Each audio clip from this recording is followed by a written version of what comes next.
As a first-time mum, coping with infant feeding problems, identifying allergies, and finding ways to deal with fussy eaters often feels like a full-time occupation, doesn't it? It's the last thing you need on top of the other stresses you have to deal with daily as a new parent. I've wanted to chat with someone such as a paediatric dietitian for some time and was delighted to recently meet Judith Lynn. Judith lives in Northern Ireland and has a background in the British health system and has tons of experience and expertise, including 10 years as a paediatric dietitian. I really enjoyed chatting with her, and she's got a great wealth of knowledge. And in this episode, you'll hear us talking about the psychology behind fussy eating and the reasons it may occur, identifying where there is an allergy to cow's milk and what are the alternatives, and how to start introducing them to solids when they are ready, and so much more. I'm Helen Thompson and welcome to First Time Mums Chat. I'm a childcare educator and baby massage instructor and know that being a parent for the first time is challenging and changes your life in every way imaginable.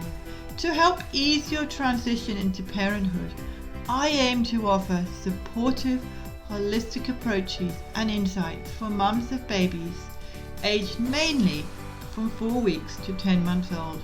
My goal is to assist you to become the most confident parent you can and smooth out the bumps along the way. This podcast is brought to you by My Baby Massage. To find out how Baby Massage can help you to increase your confidence and feel more connected with your baby, check out My Baby Massage introduction video at mybabymassage.net/intro. Let's do this together. This podcast is for informational purposes only and does not constitute medical advice. Please contact a medical practitioner if you are concerned or have any medical issues. Hi Judith, and welcome to First Time Mums Chat. I'm delighted to have you here because I've never had a children's dietitian on my podcast before, and I'm looking forward to finding out all about lots of different topics in regards to children's eating. So tell me a little bit about yourself and where you're from and how you got involved with what you do.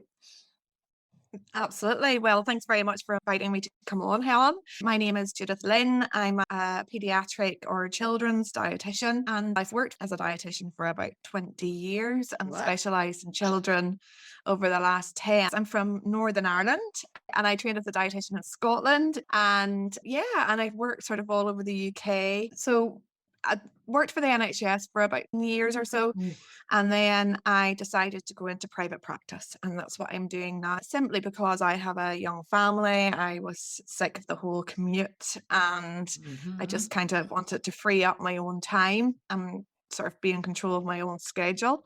And it's the best decision I've ever done. So I see any child really with any nutritional problems, but I specialise mostly in allergies in babies, specifically cow's milk allergy or infant feeding problems like colic or reflux, and a lot of fussy eaters. Yeah, fussy eaters is a huge problem with kids. I think from my experience as a childcare worker, a baby massage instructor, I think it's a lot to do with how parents encourage their children to eat, that if they don't like something, they'll just give them something else and give them something else until they eat it. And that's not a very healthy approach to fussy eating. No.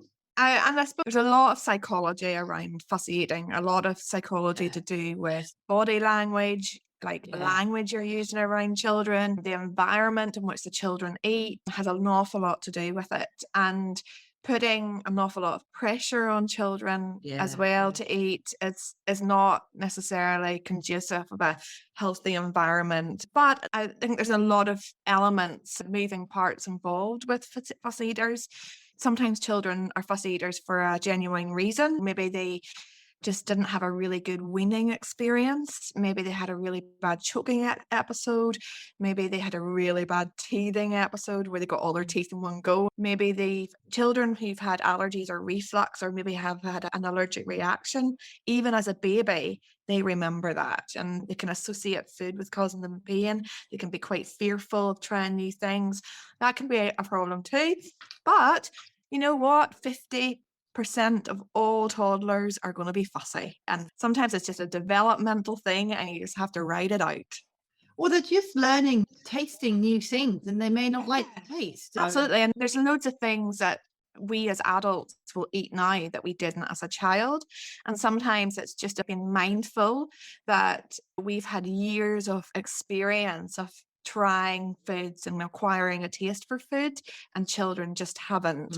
Sometimes that's just maybe giving them age appropriate foods. Some children will take to lots of different flavors really well, other children won't. A lot of children just like plain food, and it's maybe just figuring out what your child likes best and working from there onwards. Yeah. You mentioned earlier about allergies in babies. Now, I'm talking from the baby massage point of view and the childcare point of view. I know that nuts and milk and all that are having allergies. And I know from working in childcare centres that we, as adults, when we're working, we're not allowed to eat things like milk products or nuts. So what, from a children's dietitian point of view, do you come up with the allergies? I mean, are those ones I've mentioned common, or are there any other ones out there that may not be as common to a mum that might not know?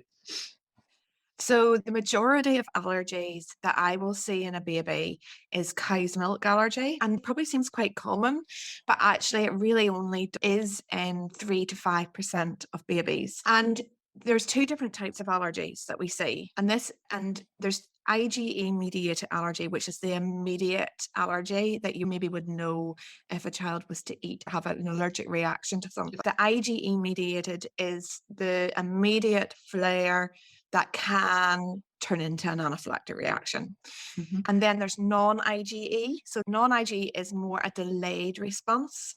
You tend to see it more in the gut. So you would see diarrhea, constipation, really bad colicky, windy type symptoms, reflux, and you might see it in their skin as well. Now, there's a confusion between the non-IgE allergy symptoms are very like what we might describe an intolerance actually, rather than an allergy, but it actually is an allergy because it involves the immune system.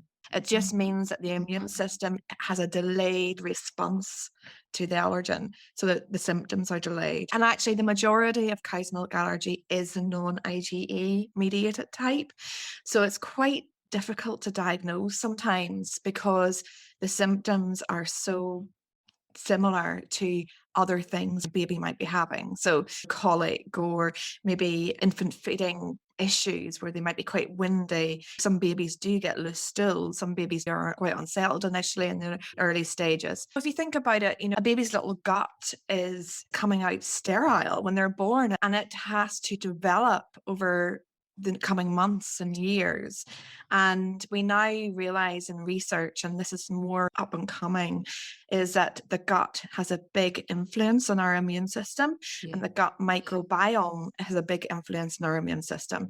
So as the gut microbiome builds, meaning that's just the gut bacteria building in the gut, baby's immune system starts to build and their digestive system starts to build, and they're able to digest and break down the proteins in milk and the starches, okay? And as the bacteria starts to build in the baby's gut, that bacteria produces gas.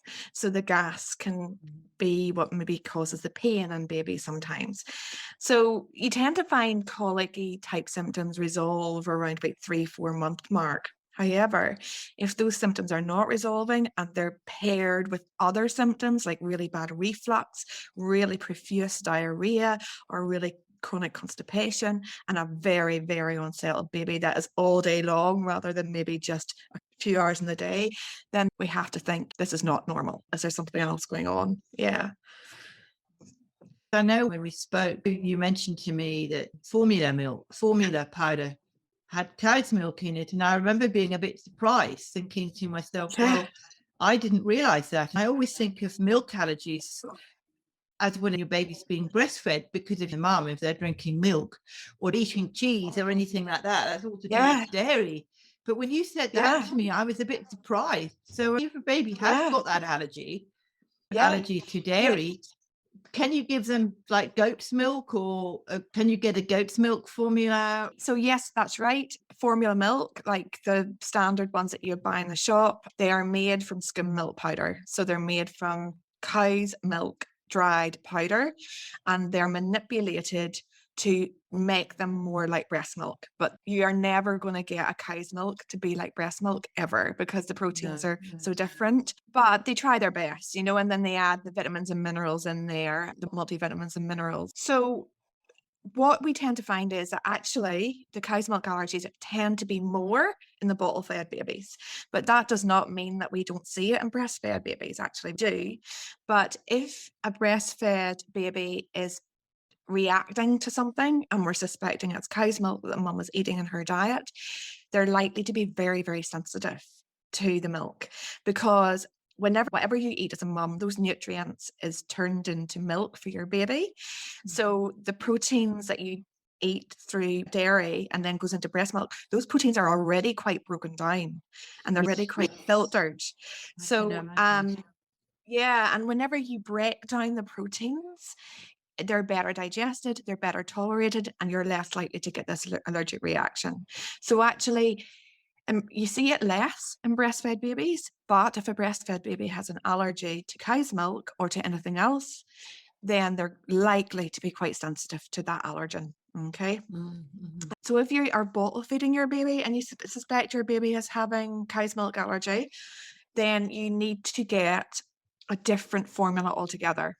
So a formula that's called extensively hydrolyzed formula, and these formulas are prescribable.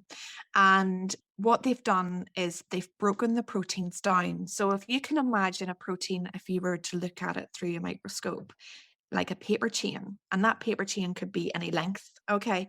And then what you do is you chop that paper chain down into 2 to 3 individual links. That's what they do with these extensively hydrolyzed formulas.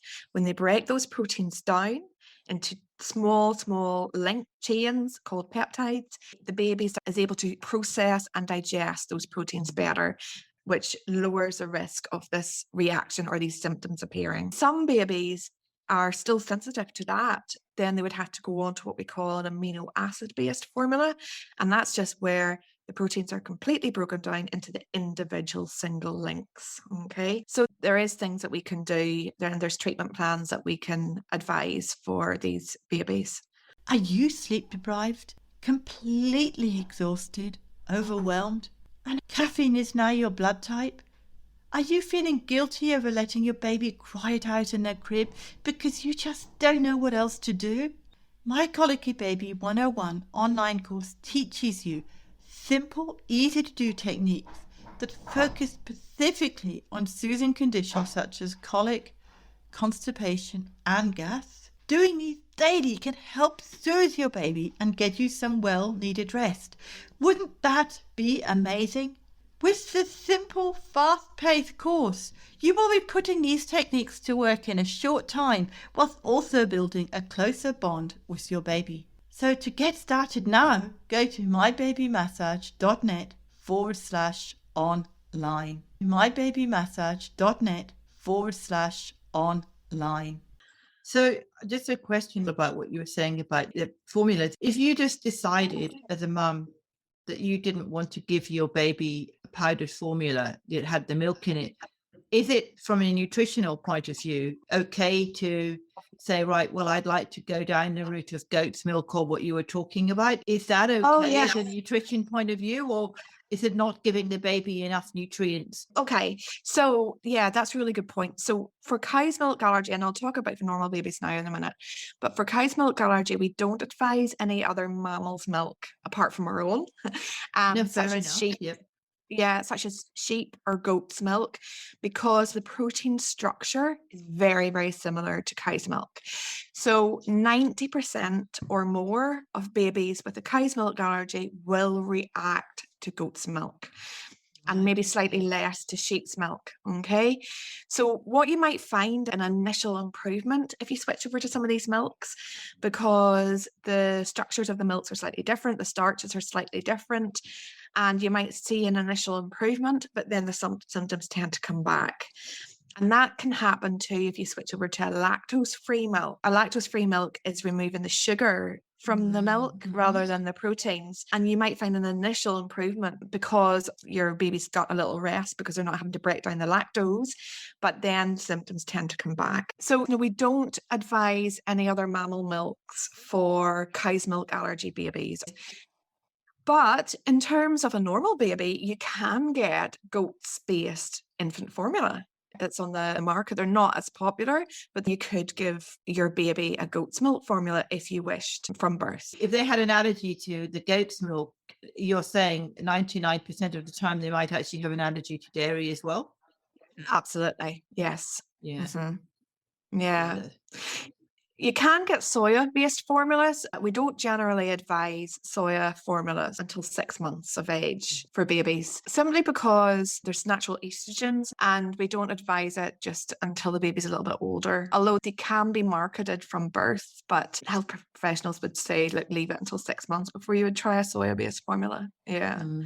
Because they've got to get the protein too. Well, again, the soya-based formulas, as with any infant formula that's marketed for a baby, is going to be fortified with the nutrients that it needs. It's going to have the right amount of protein in it. But as you say, the proteins are more soya-based rather than cow's milk-based. And actually soya too, that's really worth mentioning, is there is a cross-reactivity with soya and cow's milk. You tend to find that a percentage, it could be 40 to 60% of babies with the cow's milk will also have an allergy to soya too. Oh, really? Yeah, I know, because again, the proteins are similar. There's some amino acids that are similar in cow's milk that there is in the soya. So yeah, there's a lot of different factors to consider when looking at a baby who is unsettled. It's to consider, does this baby have an allergy? And if they don't have an allergy, what else could be possibly going on with them? Yeah, that's making them so unsettled. Yeah, you mentioned colic. From my point of view, I always recommend doing baby massage with colic, and if that doesn't work, we'll then go and see somebody like you or a dietitian. But 9 times out of 10, I've observed that if a mother does baby massaging the stomach, following the bowel, clockwise direction, going through certain techniques, it does ease the colic. It does release that colic. If it's done enough times, it does release it. So it could be all those allergens or whatever it is you were talking about are being released and pushed out of the bowel.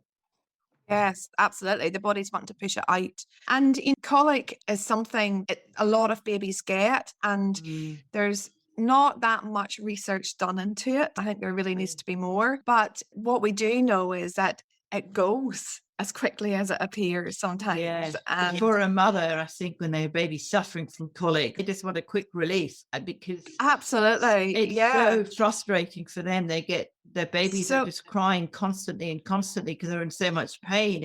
Totally, yeah. And I know my little boy, whenever he was a baby, he had colic, and the baby massage worked brilliantly. And that's one technique. There's other things that you can do. There's a little probiotic. There's one called BioGaia that's on the market. It's like little baby drops, but there's lots of little probiotics suitable for babies, and they usually come in little drops. Definitely, if you've got a colicky baby, I would suggest giving it a go. They're generally known to be very safe, and they can be quite effective. You're supposed to just give that gut a little helping hand. And then if you're a mum that's breastfeeding, again, there's no scientific evidence to prove this or disprove it, but it stands to reason that breast milk is made from what you eat yourself. So it's maybe being mindful of what you're actually eating, and think back, keep a little diary of what you've eaten. Is there any particular times where you've noticed your baby more settled with something that you've eaten? I mean, gas producing foods like brassicas and quite high fiber foods, lots of onions and garlic and spices, sometimes can cause wind and just indigestion in our own bodies, and that sometimes can pass through into the milk.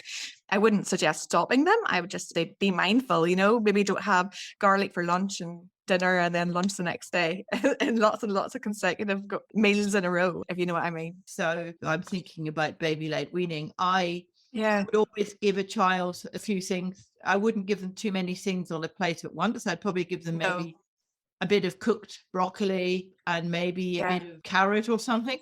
pureed food is okay if it's naturally pureed. Absolutely. Totally agree. I am a big fan of baby-led weaning, but I also like purees too. And there's pros and cons of each. What we know is that babies tend to get more calories and more of the food groups overall with the puree, because you mix it all in together. You're mixing some carbohydrates, protein, fats, and vegetables all in together than a baby that's baby led. So they might choose one food group over another and eat more of one. But that doesn't necessarily mean that it's a bad thing. I mean, baby led weaning is excellent for development of coordination, for chewing technique, fine motor skills. It's excellent for texture, them getting used to texture, them getting used to not having the same maybe as aversion to certain textures and moving forward with those textures. But at the same time, if you're making all your purees yourself at home, those purees are a lot thicker. They've got a lot more texture in them. You tend to move through the textures quicker as your baby starts to develop, and you start to notice them eating with their fingers a lot more. You'll start to put more lumps into their purees. But we do know that babies that are raised more on the shop bought type pouches and jars, which are very smooth texture, even the ones for 7 month plus are still a lot smoother than the ones that you would make at home. And we know that those babies solely weaned onto those and given those foods solely are a lot fussier, are a lot difficult to move onto family meals, are a lot more difficult to get them to eat more variety, because they've got very used to this very specific taste. And they're sugary, and they tend to mix fruits with vegetables. And what we now recommend is more a vegetables first approach. So when you're first weaning your baby, whether you go down the baby led route, whether you do the combination of the two, or whether you want to stick with the purees, try for at least for the first 2 to 3 weeks and offer really vegetables first before you would move on to give them maybe some fruit, because that is thought to increase a vegetable liking later on into the toddler years, and more a taste for the more savory flavor rather than the sweet. Babies will always naturally be drawn to the sweet foods because breast milk and formula milk is naturally sweet. So you want to introduce more savory flavors in the weaning stages and get them used to that. And then you can start to introduce all the other flavors. And from 6 months, you can start to introduce sort of meats and proteins and things into their diet as well. I am really passionate about First Time Mums Chat and providing a weekly resource that helps parents who are new to the whole world of parenting, and I want to hear from you. I warmly welcome questions and feedback and comments on my podcast episodes. You can send me a voicemail message quickly and easily from your smartphone or computer by going to mybabymassage.net/message. That's mybabymassage.net/message. So I know some mums give their babies a form of porridge. I was just trying to think what the name of it is. It's not porridge. Like a baby rice. Yes, the baby rice. Or oatmeal. Yeah.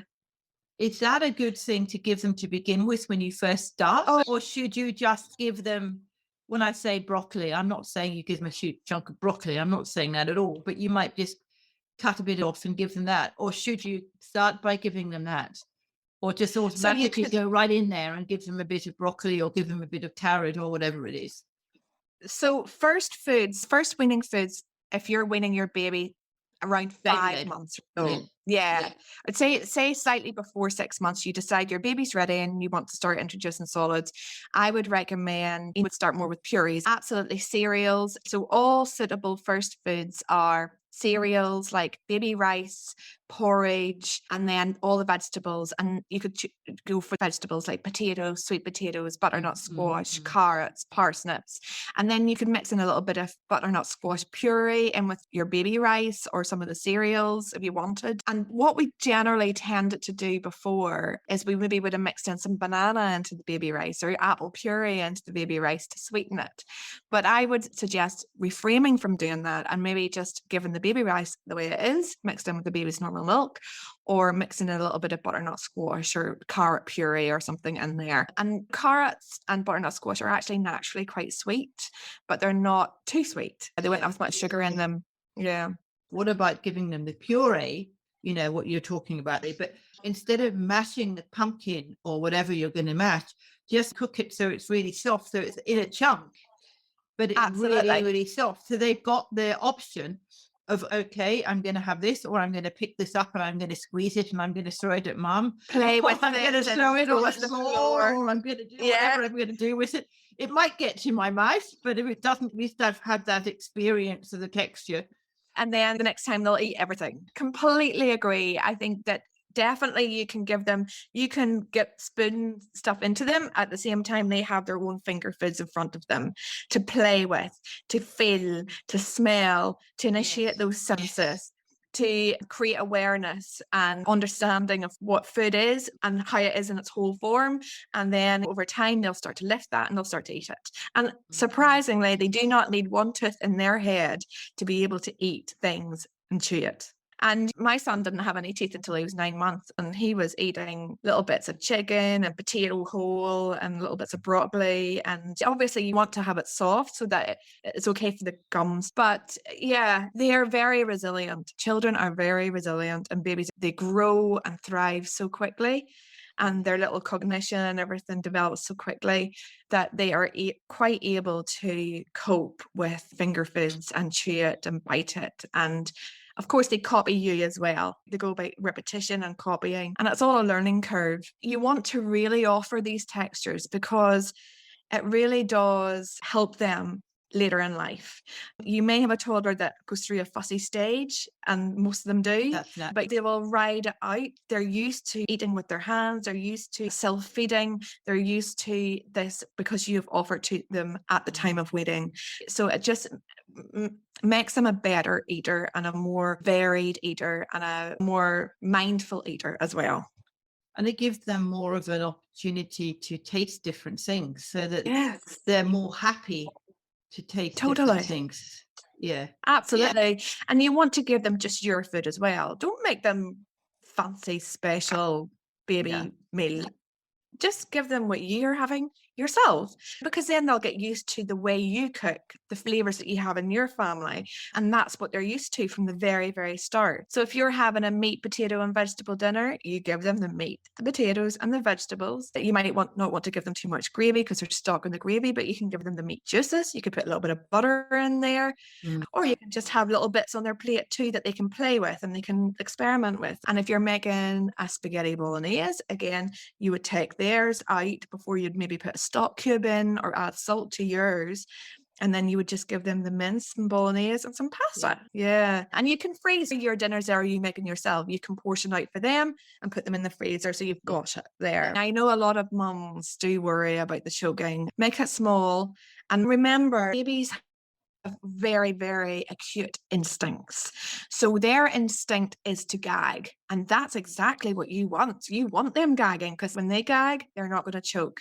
So you will get babies that when they first put some of these textures into their mouth, they'll go and that'll be quite frightening. I understand. I've been there, but just take a step back and let them do their thing. Let them clear their own airways. And if they are not clearing their own airways, then that's when you intervene, obviously. But 99.9% of the time, that baby will clear their own airways, they'll swallow it down, and they'll open their mouth for more. So how long should you wait if they're eating something? Obviously, if they're gagging as a mother, you just said you've been there, it's hard. It's very hard. How should you know whether they really need to intervene? Yeah, so you will notice them clearing their airways pretty much straight away. So they'll gag, and sort of almost cough it up. But if they are gagging and that's not coming up and they are struggling and you notice them struggling, then you have to lift them out of that high chair. Yeah. Do not pat their back while they are in the high chair. You have to lift them out of the high chair and put their head down below their feet, so that gravity is going to push that out. If you pat their back whilst they're sitting upright, you're going to make that go down further. You have to lift them out, you have to put their head down, and you have to almost push from the bottom of their back up to the top of their neck, so that gravity is going to pull it out. Yeah, the weaning process is kind of fun, kind of nerve-wracking, but once you start and once you see how the baby enjoys food, it's a really rewarding experience. And then I suppose maybe we talk a little bit about fussy eaters, maybe about how to deal with that. I think sometimes as parents, we like to be in control. We like to be in control of the food choices. We like to be in control of the meal times. We like to be in control of our babies. And I think sometimes you realize when you have a baby or a toddler, you're like, I'm no longer in control. This child's in control. And toddlers, you tend to start to see fussy eating start in the toddler phase around about 18 months to 2 years, when they're really wanting to start to exert their independence. And this is totally normal. Yeah.